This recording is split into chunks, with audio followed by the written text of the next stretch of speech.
का बहुत स्वागत है आप सभी दर्शकों का। आप देख रहे हैं आज की खबर, आपके साथ मैं हूं अपर्णा शुक्ला। चलिए अपने इस खास बुलेटिन देवभूमि की शुरुआत करते हैं इस बड़ी खबर के साथ, जहां उत्तराखंड के मुख्यमंत्री पुष्कर सिंह धामी ने देहरादून स्थित विज्ञान धाम का दौरा किया है। इस दौरान उन्होंने विज्ञान सेतु का उद्घाटन किया और विज्ञान प्रौद्योगिकी और नवाचार नीति संगोष्ठी में भाग लिया है। कार्यक्रम में विज्ञान प्रौद्योगिकी और नवाचार को बढ़ावा देने सहित राज्य के विकास से जुड़े विभिन्न विषयों पर भी चर्चा की गई है।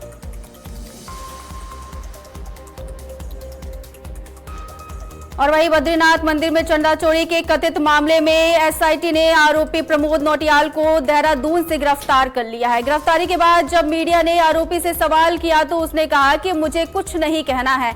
इस मामले में एसआईटी आगे की पूछताछ और जांच फिलहाल कर रही है।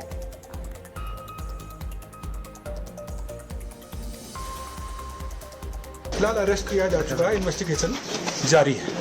और भी लोग शामिल हो सकते हैं क्या? कुछ अब इन्वेस्टिगेशन चल रही है। प्रमोद, क्या कुछ कहेंगे? क्या आपकी गलती है? क्या और भी लोग इसमें शामिल है? क्या आप किसी के कहने पे ये सब कर रहे थे? नहीं कर कि आपकी गलती है इस मामले में? आप सीसीटीवी आपकी हेमंत द्विवेदी के कहने पे कर रहे थे क्या ये सब?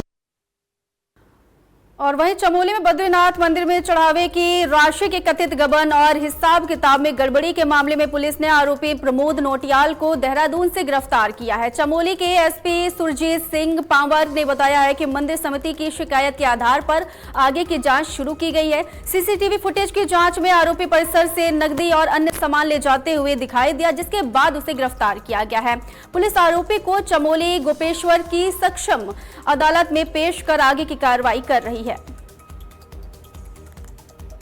दिनांक 8 जुलाई 2026 को कोतवाली श्री बद्रीनाथ में एक मुकदमा पंजीकृत किया गया था, जिसमें धारा 306 और 316 सब सेक्शन 5 भारतीय न्याय संहिता के अंतर्गत मंदिर समिति के एक पदाधिकारी श्री द्वीर द्वारा एक मुकदमा पंजीकृत कराया गया था, और जिसमें उनके द्वारा वहां चढ़ावे की राशि की जो गणना होती है उसमें कुछ हेराफेरी की बात उसमें कही गई थी, जिसका संज्ञान लेते हुए इंस्पेक्टर बद्रीनाथ श्री महादेव उनियाल उक्त मुकदमे की विवेचना कर रहे हैं।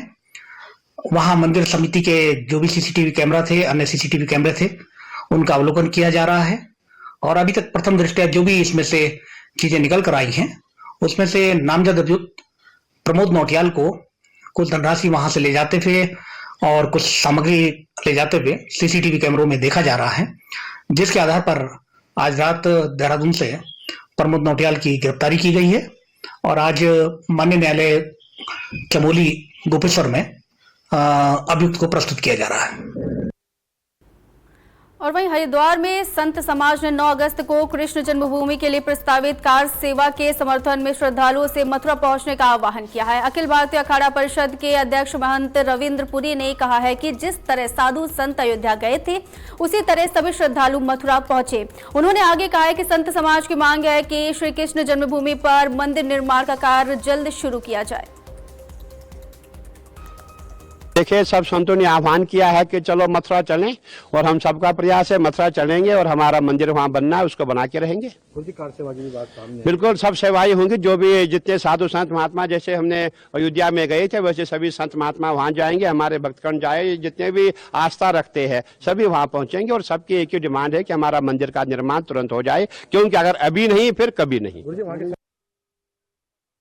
और वहीं हरिद्वार में संतों ने 9 अगस्त को कृष्ण जन्मभूमि के लिए प्रस्तावित कार सेवा के समर्थन में एकजुट होने का आह्वान किया है। काली सेना के राष्ट्रीय अध्यक्ष स्वामी आनंद स्वरूप ने कहा है कि 9 अगस्त को भारत में क्रांति दिवस के रूप में मनाया जाता है और कृष्ण जन्मभूमि के लिए संतों के नेतृत्व में चल रहे अभियान में सभी संत जो है वो एकजुट होकर के इसमें अपना सहयोग देंगे और देना चाहिए। इसमें उन्होंने इसे धार्मिक आस्था से जुड़ा हुआ महत्वपूर्ण विषय बताया है। भारत में 9 अगस्त क्रांति दिवस के रूप में मनाया जाता है, और निश्चित रूप से अगर कृष्ण जन्मभूमि के लिए कोई क्रांति संतों के नेतृत्व में हो रही है तो सभी संतों को एकजुट होकर के उनका साथ देना चाहिए। हम सब भी उस कार सेवा में सम्मिलित होंगे, लेकिन बस एक ही है कि योगी जी ने उस कृष्ण मंदिर को बनाने की घोषणा की है। मुझे उम्मीद है कि तिथि की भी घोषणा 9 अगस्त के पहले यदि कर दें तो इस कार सेवा की जरूरत ही न पड़े, और नहीं तो प्रतीकात्मक रूप से जाकर के योगी जी को असहज नहीं करना चाहिए और प्रतीकात्मक रूप से कार सेवा करके यह संदेश देना चाहिए, क्योंकि अब मुस्लिम समाज भी ये चाहता है कि कृष्ण मंदिर भी बन करके इस समस्या का हमेशा के लिए समाधान हो और भारत में हिंदू मुस्लिम एकता कायम रहे। आपके किस तरह जाएंगे वहां पर? नहीं, लगभग हरिद्वार से 600-700 संत उसमें सम्मिलित होंगे। जब भी संतों का देश भर में आह्वान होता है तो सभी संत निर्गुट होकर के एक साथ जाते हैं और उस कार्यक्रम को सफल बनाते हैं। और ये तो कृष्ण मंदिर की बात है, ये तो भगवान कृष्णम वंदे जगत गुरु, कृष्ण तो सबके गुरु हैं, सबके देवता हैं, इसलिए उनके आह्वान पर तो सबको जाना है। सरकार भी किस तरह की मांग कर रही है? देखिए, सरकार तो घोषणा कर चुकी है, मोदी जी, योगी जी कर चुके हैं। मुझे उम्मीद है कि 9 अगस्त के पहले एक बड़ी घोषणा होगी कि मस्जिद वहां से हटा करके मंदिर पुनर्स्थापित की जाएगी। राम मंदिर का काम संपन्न हुआ, कृष्ण मंदिर का काम शुरू होगा।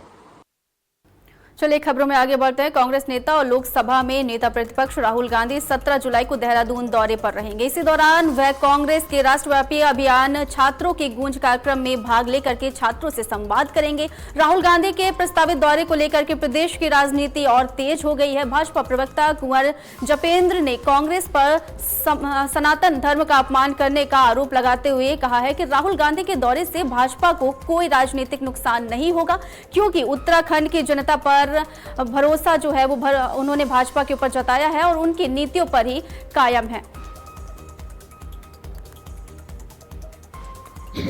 और कांग्रेस ने सबसे ज्यादा अगर अपमानित और अगर नुकसान करा है तो सनातन का ही करा है। तो हमें लगता है कि शायद उन्हें ये बात समझ में आ गई है और बार बार सनातन की भूमि पर आकर मन ही मन माफी मांगना, मन ही मन देवी देवताओं से याचना करना और कांग्रेस को पुनः जीवित करने की मंशा से वो उत्तराखंड की ओर अपना दौरा जारी रखते हैं। लेकिन इससे होगा क्या?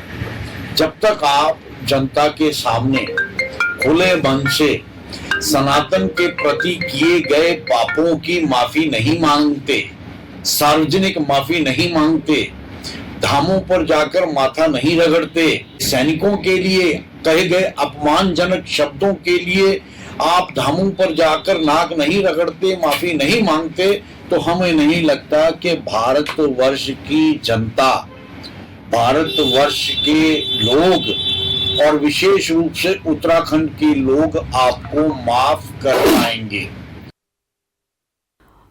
और वहीं कांग्रेस के राष्ट्रीय महासचिव के उत्तराखंड दौरे के दौरान विधानसभा चुनाव की तैयारियों को लेकर के पार्टी नेताओं के साथ एक अहम बैठक हुई है। हालांकि इन बैठकों में पूर्व मुख्यमंत्री हरीश रावत की गैर मौजूदगी ने सियासी हलकों में चर्चाओं को और तेज कर दिया है, हवा दे दी है। इस मुद्दे पर बीजेपी ने कांग्रेस पर निशाना साधते हुए कहा है कि पार्टी ने हरीश रावत को दरकिनार कर दिया है और कांग्रेस पहले अपनी अंदरूनी कलह खत्म करे। वहीं राजनीतिक जानकार इस घटनाक्रम को कांग्रेस के आंतरिक समीकरणों से जोड़ करके देख रहे हैं।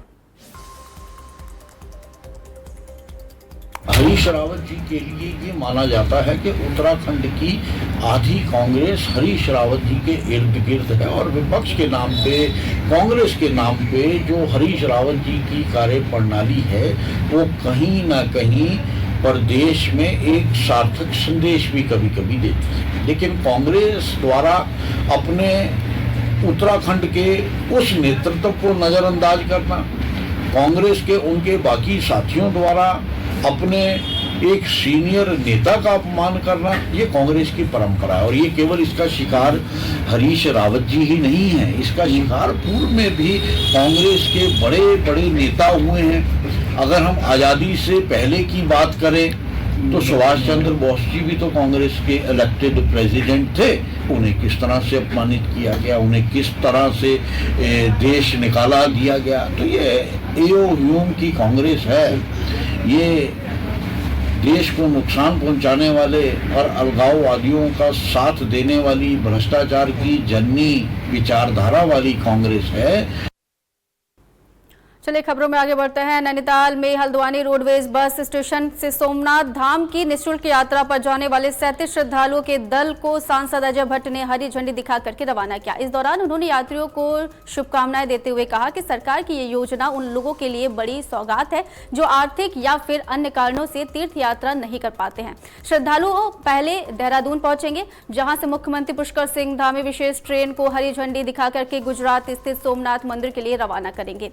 यात्रा के दौरान रेल, आवास, भोजन और स्थानीय परिवहन की सभी व्यवस्थाएं राज्य सरकार की ओर से निःशुल्क उपलब्ध कराई जाएगी। बहुत ही पवित्र अवसर है और हमारी सरकार की बहुत अच्छी पहल है।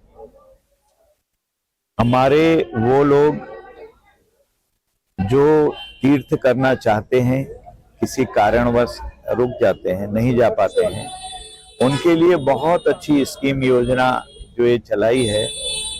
इसमें फ्री में आना, फ्री में जाना, फ्री में रहना, फ्री में भोजन, फ्री में मेडिसिन, हर प्रकार की व्यवस्था की है।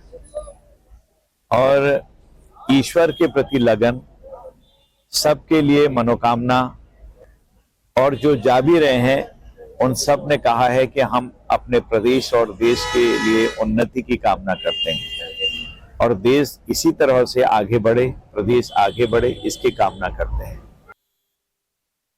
आज हमें अपने उत्तराखंड की ओर से सौभाग्य प्राप्त हुआ है कि हम सोमनाथ तीर्थ यात्रा पर जा रहे हैं, जिसके लिए हम अपने उत्तराखंड सरकार को धन्यवाद देते हैं और हमें बहुत खुशी हो रही है। सबके साथ हमको सोमनाथ की यात्रा जाने का सौभाग्य प्राप्त हुआ है। धन्यवाद। हरगोविंद बिष्ट हल्द्वानी से सोमनाथ की यात्रा पर जा रहे हैं। विभाग ने बहुत अच्छी तैयारी करी है, बहुत अच्छा इंतजाम भी किया है। सभी को हम लोग आज सोमनाथ यात्रा जाने के लिए निकले घर से और सभी लोग हम लोग जाने वाले हैं और एक विशेष ट्रेन जो शुरू होने जा रही है, हम उसी में यात्रा करने वाले हैं। तो बहुत बहुत धन्यवाद सरकार का कि जो हमें ये मौका दिया। आज बड़े सौभाग्य की बात है, हमारे भारत सरकार, संस्कृति मंत्रालय और हमारे उत्तराखंड के पर्यटन विभाग द्वारा ये सोमनाथ यात्रा के लिए शुभ अवसर प्रदान किया है। सर्वप्रथम मैं सरकार को बधाई देना चाहता हूं कि इतने सुंदर कार्यक्रम वो आयोजित कर रहे हैं और जो लोग कभी जा नहीं सकते हैं, जो सोच नहीं सकते हैं, उनके लिए यात्रा की गई है। और वहीं ऋषिकेश में देहरादून ऋषिकेश नेशनल हाईवे के प्रस्तावित चौड़ीकरण प्रोजेक्ट को लेकर के विरोध तेज हो गया है। भनियावाला और रानी पोखरी के बीच सड़क किनारे पेड़ों की कटाई के विरोध में स्थानीय निवासी और पर्यावरण कार्यकर्ताओं लगातार जो है वो पहरा दे रहे हैं। उनका कहना है कि सड़क चौड़ीकरण के नाम पर पुराने पेड़ों को काटने से पर्यावरण और जैव विविधता को गंभीर नुकसान होगा। प्रदर्शनकारियों ने सरकार से वैकल्पिक समाधान तलाशने और पेड़ों को बचाने की मांग की है। वहीं उन्होंने इस मामले में न्यायालय के आदेश का इंतजार करने की भी बात कही है। 5 दिन से प्रोटेस्ट कर रहे हैं कि साल के वृक्ष गिरे ना, क्योंकि साल के वृक्ष लगाए भी नहीं जा सकते इंसान द्वारा, ये बर्ड्स के एक्सक्रीशन से लगते हैं।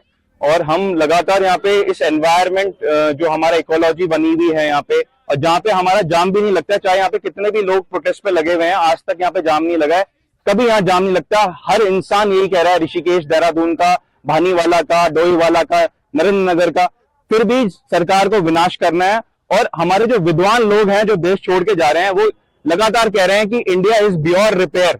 तो मतलब लाइक आप देख रहे हैं कि बस हम पे उत्तराखंड एक आशा है कि जो हमारा स्टेट है वो कम से कम हम रिपेयर कर सके। अभी समय है और हम यही कहना चाहते हैं कि इसमें ज्यादा से ज्यादा संख्या में आप आइए। सर कौन सी फैसिलिटी है, किसी भी अधिकारी आके हमें खुल के नहीं बता रहे, मतलब कौन सी फैसिलिटी है सर? जो ट्रैफिक की बात है ना सर, वो हमारी सिटी के अंदर है और जो ट्रैफिक होता है वो 4 धाम के लिए होता है। तो क्या मतलब ये फ्यूचर में 4 धाम को भी आप पूरा पहाड़ काट के फोर लेन करने वाले? पूरा प्रोजेक्ट आप जरा आकर के हमें यहाँ पे समझाइए। पर सड़क चौड़ीकरण के दौरान पेड़ों की कटाई को लेकर के सियासत तेज हो गई है। कांग्रेस विधायक प्रीतम सिंह ने सरकार पर सवाल उठाते हुए कहा है कि विकास जरूरी है लेकिन पर्यावरण की कीमत पर नहीं। उन्होंने आगे कहा है कि सड़क चौड़ीकरण की योजना इस तरह बनाई जानी चाहिए थी कि जिससे कम से कम पेड़ों को नुकसान पहुंचता। प्रीतम सिंह ने आरोप लगाया है कि विकास परियोजनाओं के नाम पर लगातार पेड़ों की कटाई हो रही है जिसका असर पर्यावरण पर पड़ेगा। उन्होंने सरकार से ऐसी योजना बनाने की मांग की है जिसमें विकास और पर्यावरण संरक्षण के बीच संतुलन कायम रहे। एनएच की बात करते हैं, उनके कार्य के गुणों की जो स्थिति है वो बहुत दयनीय है। देहरादून से दिल्ली एक्सप्रेसवे बना, देश के प्रधानमंत्री ने उद्घाटन किया। उद्घाटन करने के बाद पहली ही बरसात में वो एनएच का काम ध्वस्त हो गया। इसी तरीके से महाराष्ट्र के बॉम्बे से जो पुणे जो टनल बनी थी उसका भी देश के प्रधानमंत्री ने उद्घाटन किया था और वो भी धराशायी हो गई। एक जगह हो तो मैं कहूँ एनएच के जितने भी काम है, आप रोज समाचार पत्रों में पढ़ते हैं कि कहीं पर पोषकवन की वजह से, कहीं पर उसमें जो निर्माण हुआ इसकी गुणवत्ता इतनी खराब थी कि गड्ढे हो गए। तो एनएच के कार्य पर प्रश्न खड़ा हो गया है। आपने एनएच निर्माण में पेड़ कटाने की बात कही, सही बात है, प्रयास ही होना चाहिए, कोशिश ही होनी चाहिए कि कम से कम जो है पेड़ों को क्षति पहुंचे। 3 मोड़ पर जो है जिस तरीके से दूरी कम करने के एवज में लगभग 3000 से ज्यादा पेड़ काटे जा रहे हैं, मैं समझता हूँ वो कदापि उचित नहीं है। अगर 3 मोड़ों पर जो है सड़क को जो है चौड़ी कर दिया जाता तो ये समस्या नहीं आती, लेकिन सरकार को इन तमाम चीजों से कोई सरोकार नहीं है। वो तो निर्माण करा रहे धड़ल्ले से और निर्माण की आड़ में जो है सीधा धन उगाई करने का काम। चलिए खबरों में आगे बढ़ते हैं। भारी बारिश के चलते केदारनाथ यात्रा एक बार फिर से प्रभावित हुई है। सोनप्रयाग के पास हुए भूस्खलन के कारण राष्ट्रीय राजमार्ग बंद हो गया है जिससे यात्रा मार्ग पर वाहनों की आवाजाही रोक दी गई है। प्रशासन और बीआरओ की टीमें मलबा हटाने में जुटी हुई हैं और सड़क को जल्द से जल्द खोलने का प्रयास किया जा रहा है। सुरक्षा के मद्देनजर यात्रियों से फिलहाल सुरक्षित स्थानों पर रुकने और मौसम और प्रशासन की सलाह का पालन करने की अपील की गई है। अधिकारियों का कहना है कि सड़क बहाल होने के बाद ही यात्रा को सामान्य रूप से आगे बढ़ाया जाएगा।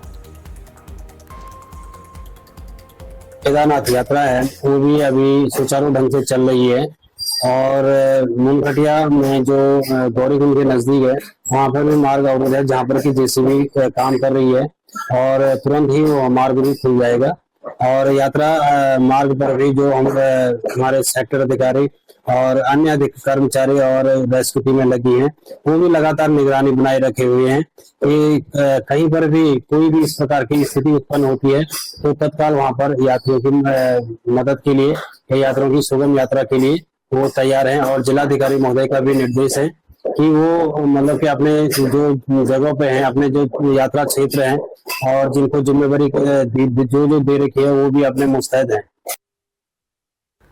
और वहीं देहरादून में लगातार हो रही भारी बारिश के बीच एक बड़ा हादसा सामने आया है। विजय कॉलोनी की खाला बस्ती में एक सुरक्षा दीवार ढहने से 2 से 3 मकानों को भारी नुकसान पहुंचा है।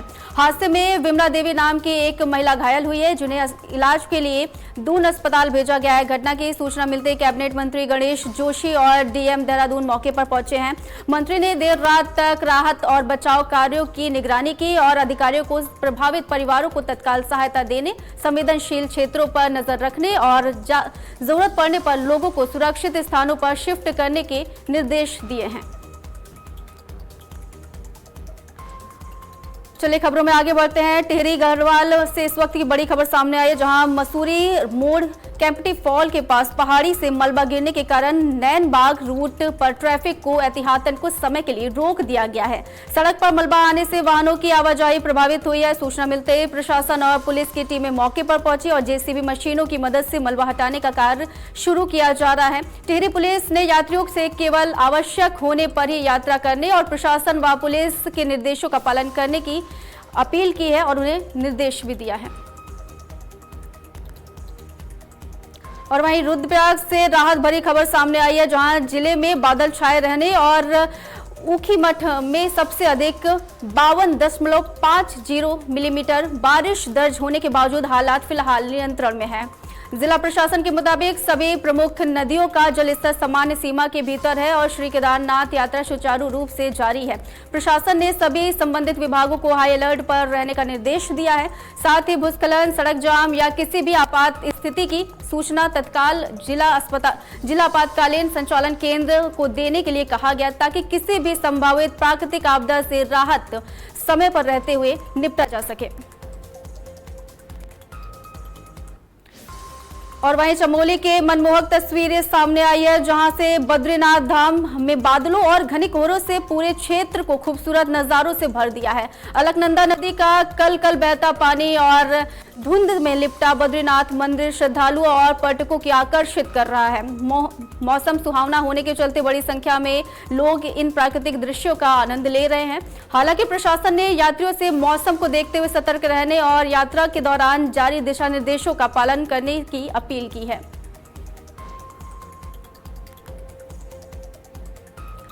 फिलहाल हमारे इस खास बुलेटिन में सिर्फ इतना ही। देश दुनिया की बड़ी खबरों को जानने के लिए देखते रहिए आज की खबर। नमस्कार।